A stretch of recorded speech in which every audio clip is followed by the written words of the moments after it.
Nädal turgudel kätte on jõudnud 26. nädal, aasta on 2024. Minu nimi Ikka Urmas ja täna on meil esmaspäev 24. juuni. Nagu ikka, vaatame üle, mis siis eelmise nädal toimus ja mis uus nädal meile tuua võiks finantsturgudel. Ja ikka tuletan ka meelde, et kui sa veel seda teinud ei ole, siis telli seda kanalit ja kindlasti lülita sisse ka kõik märguanded, nii jõuavad uued postitused sinuni ka kiiremini ja kui see sisu sulle meeldib, siis vajuta ikka seda like-nuppu ka. Küsimused ja kommentaarid on samuti oodatud kas siis e-kirja teel või siia video alla näiteks.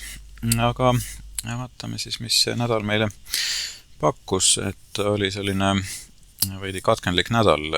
Kolmapäev oli siis püha ja siit makro poole pealt jäi silma ehk seda, et USA's impordihinnad siis mais langesid circa 0,4%, mis oli see esimene langus 5 kuu jooksul, viidates inflatsioonisurve võimalikule leevenemisele ja samas tarbijate kindlustunne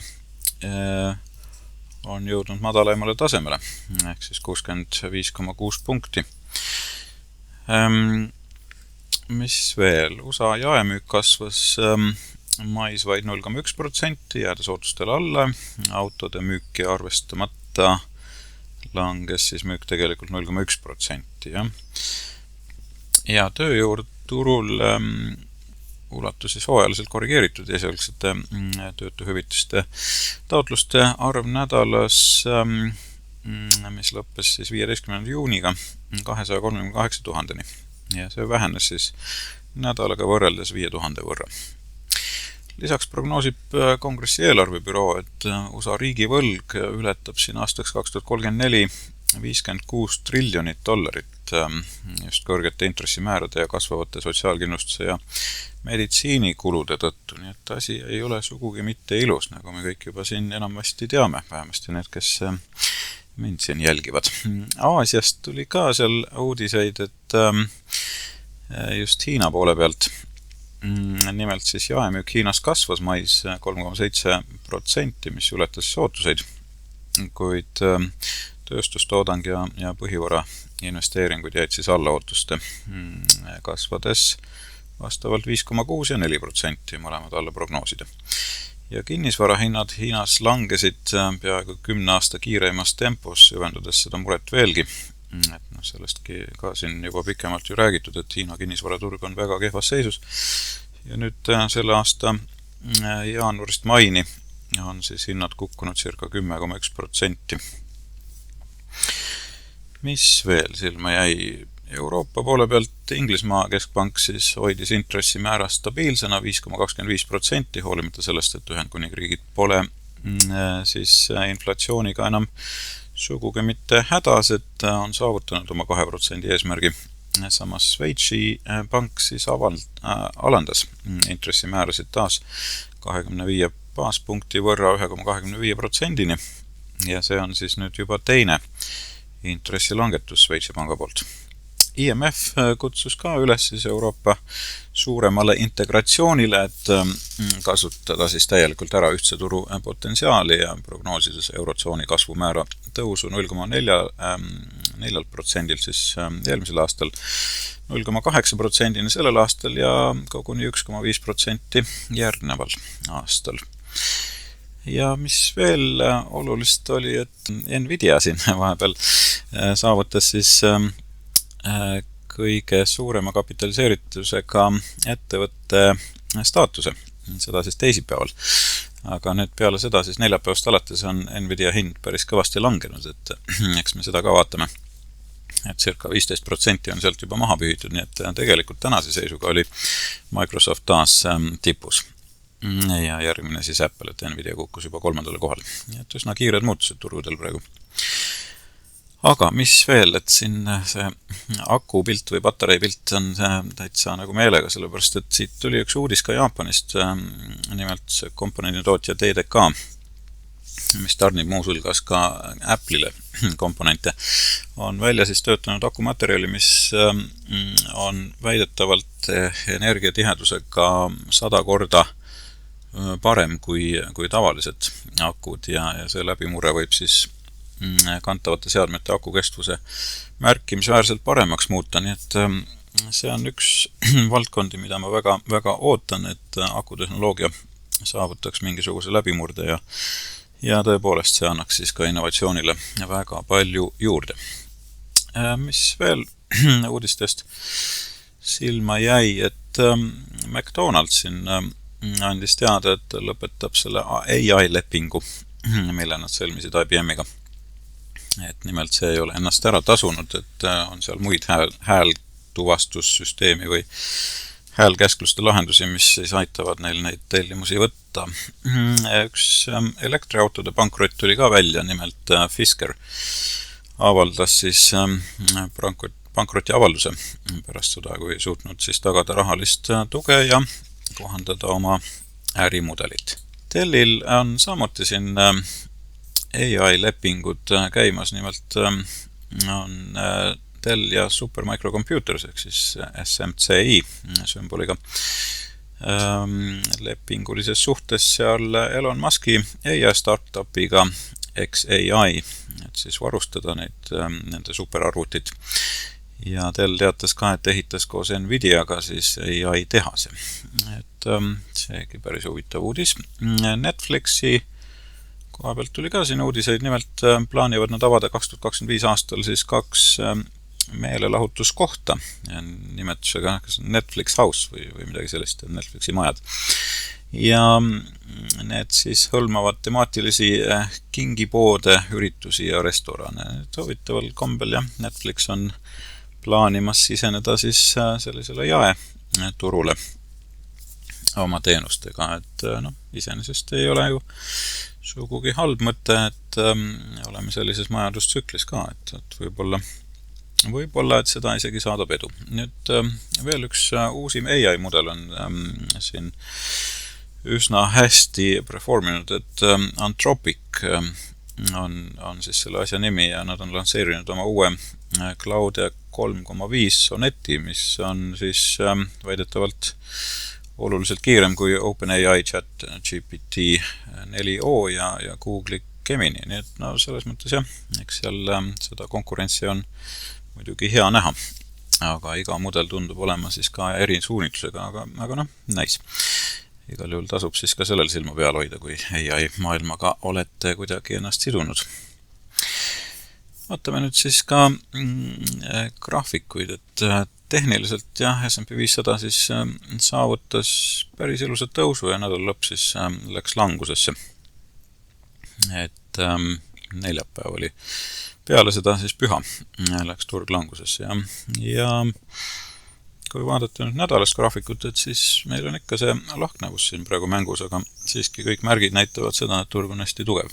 Et ei ole veel ühtegi märki näha olnud tehniliselt, mis viitaks, et oleks siin ohtu märgata. Küll aga on Russell, jah, nagu me siin juba teame, pikemat aega olnud üsna sellises kehvas seisus ja sellel nädalal ka siis ei tulnud siit midagi uut ega näidanud ka erilist tugevust. Sektorite koha pealt kõige tugevam on olnud siis tehnoloogia, et see oli ka selle nädala jooksul ainukene, kes nüüd siis overperformis või siis ületas keskmiselt S&P-d. Nii et tehnoloogia on ikka endiselt sõiduvees. Küll aga on võtnud hoogu üles ka consumer discretionary ehk siis tarbijakaubad, jah. Et seda ma olen ka siin juba pikemalt sellele viidanud, et seal on väga palju alahinnatud ettevõtteid ja tõepoolest seda sektorit tasub silmas pidada. Sest siin on päris palju potentsiaali praegu kasvuks. Et siin keskelt läbi 49,19% alaväärtustatud on keskelt läbi selle sektori ettevõtted S&P 500-s.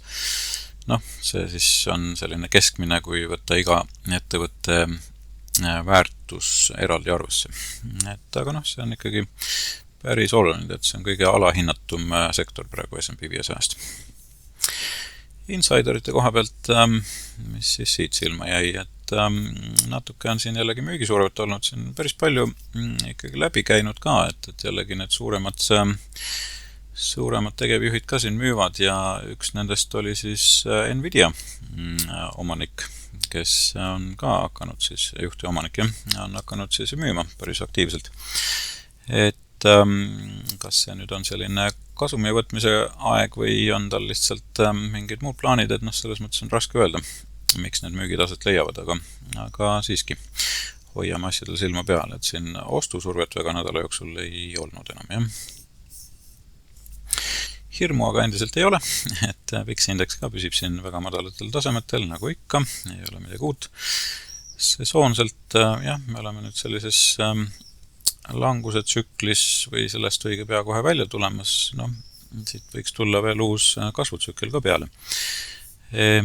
Sesoonselt, kui siin päevade kaupa vaadata, siis võib-olla nüüd kohe lähipäevadel siin 26 on ehk kõige nõrgem päev siin juunikuust. Aga kuu lõpp läheb juba tunduvalt paremaks.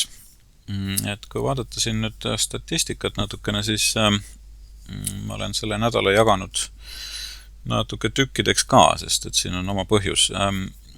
See 26. nädal, kui me võtame kogu nädala, ehk siis 24. juunist kuni 30. juunini, on olnud väga segunev, et keskelt läbi 1,3% on kasvu olnud ja seda siis circa 57,1% kuni 80% kordadest, kui võtta siin erinevaid aastatsüklid arvesse, aga kui me pöörame asja teistpidi, et millised on siis lühikesed positsioonid olnud, et siis circa 20 kuni 42,9% aegadest on olnud langust ja isegi rohkem, et siin kuni 3,2% turulangust, et selles mõttes ta ei ole nagu väga selge signaal. Aga kui me jagame selle asja siin juppideks, kui me võtame nüüd tänasest kuni kolmapäevani, ehk siis 24 kuni 26 juuni, siis pigem on olnud surve hinnalangusele. Ehk siis siin circa 53,3% kuni 80% aastatest on olnud hinnalangust ja keskelt läbi siis 0,8–0,9%. Ja kui me võtame sealt edasi, 26 juuni kuni 3. juuli, siis see on vägagi selline tugev kasvuperiood olnud.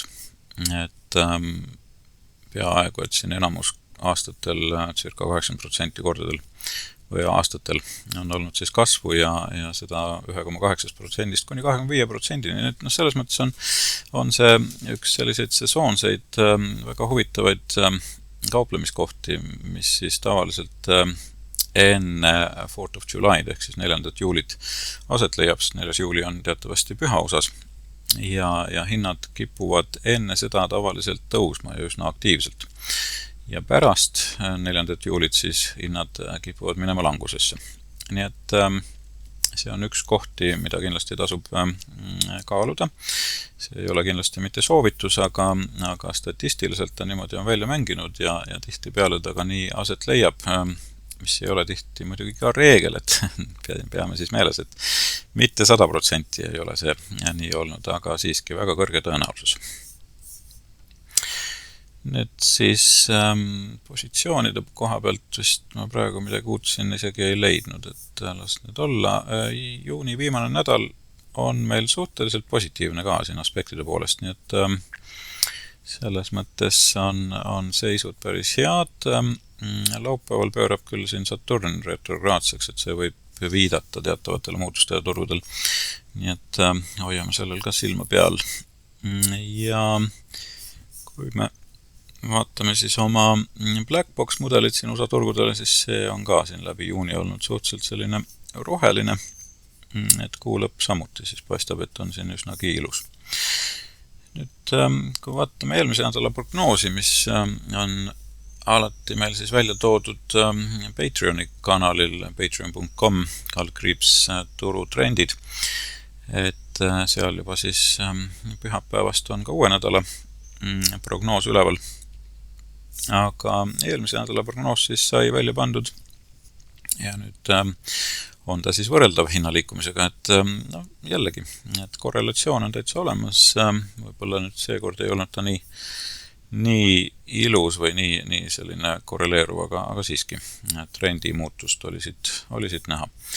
Ja kui vaadata kulla prognoosi, mis me siis ka välja panime, et see oli nüüd küll üsna täpne, et ega siin väga palju paremat ei oskagi nagu tahta, et see pöördepunkt, mis siin 18. aset leidis, see oli suhteliselt hästi välja joonistunud ja siis turutipp oli siin 21.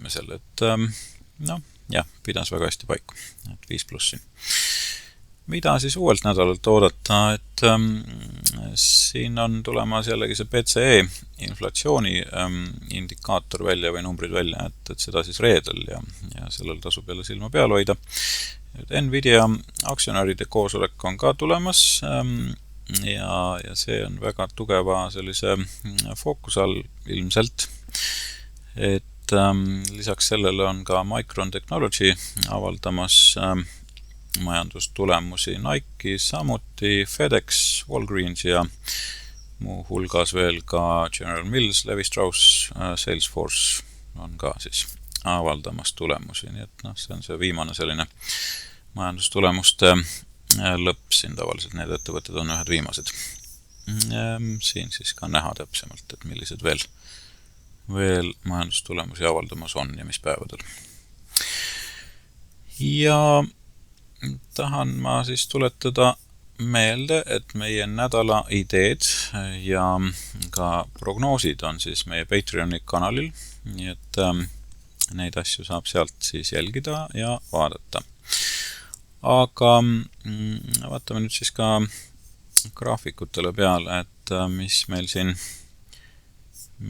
siin praegu paistab ja kus on meie pöördepunktid. Et kui vaatame S&P-d, siis S&P on olnud jah, sellises külgliikumises võib-olla siin viimane aeg nüüd eelmisest pöördepunktist, mis oli reedel 14.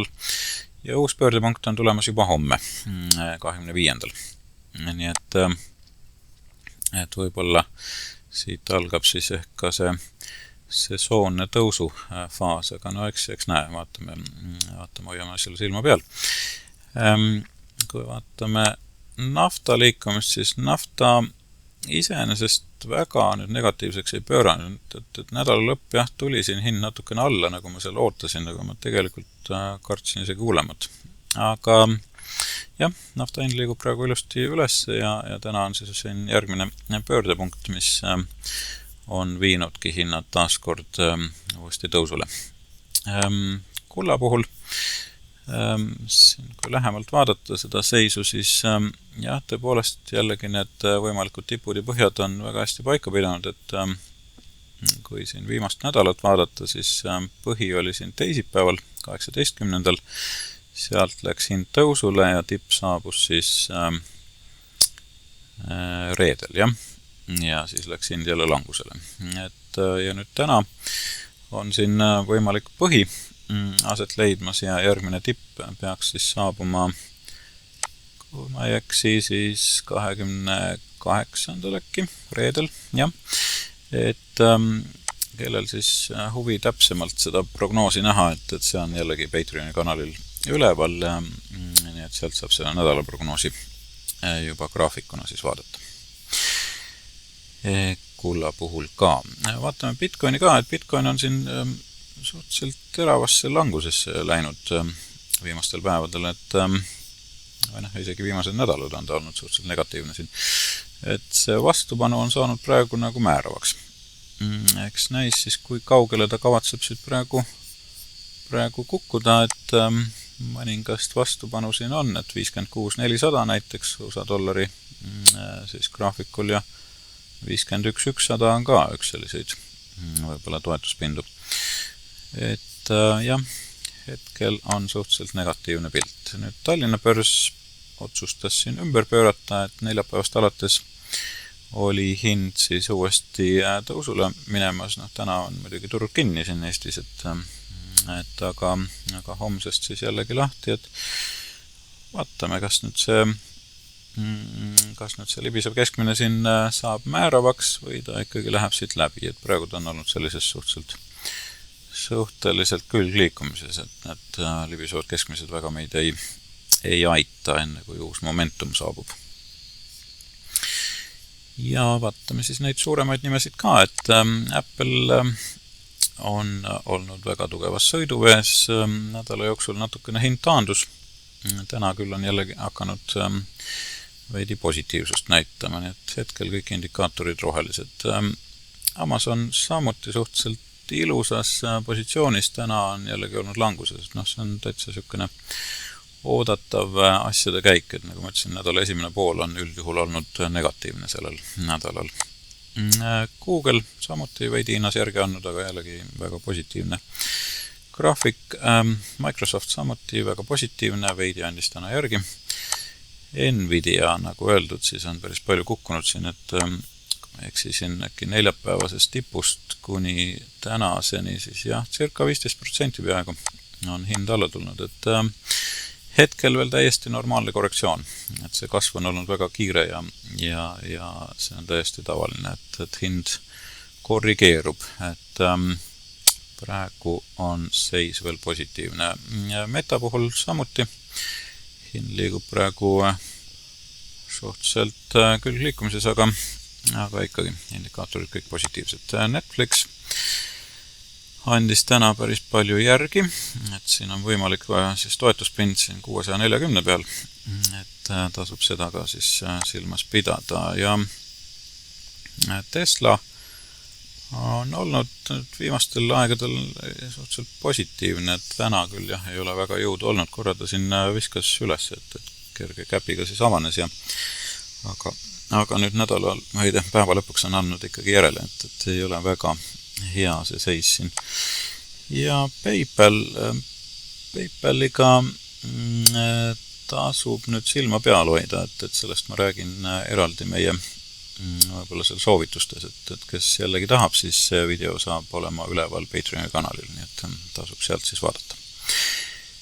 Mis siis veel Lululemon ei ole ka siin eriti mingisugust positiivset tooni näidanud, nii et hetkel kõik veel negatiivne.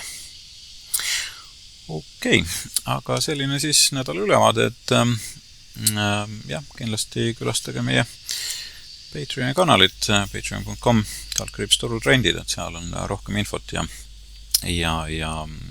saate sealt siis ka aimu sellest, et millised on võimalikud prognoosid ja meie kauplemisideed ka nädalaks. Aga minu poolt suur tänu, igal juhul kui see sisu sulle meeldis, siis kindlasti laigi seda ja jaga ka teistega, nii saavad ka teised aimu sellest, mida meie siin pakume ja küsimused ja ettepanekud on oodatud samuti siis kas e-maili teel või siia video alla. Soovin sulle edukat nädalat ja kohtume taas uuel nädalal. Kõike head!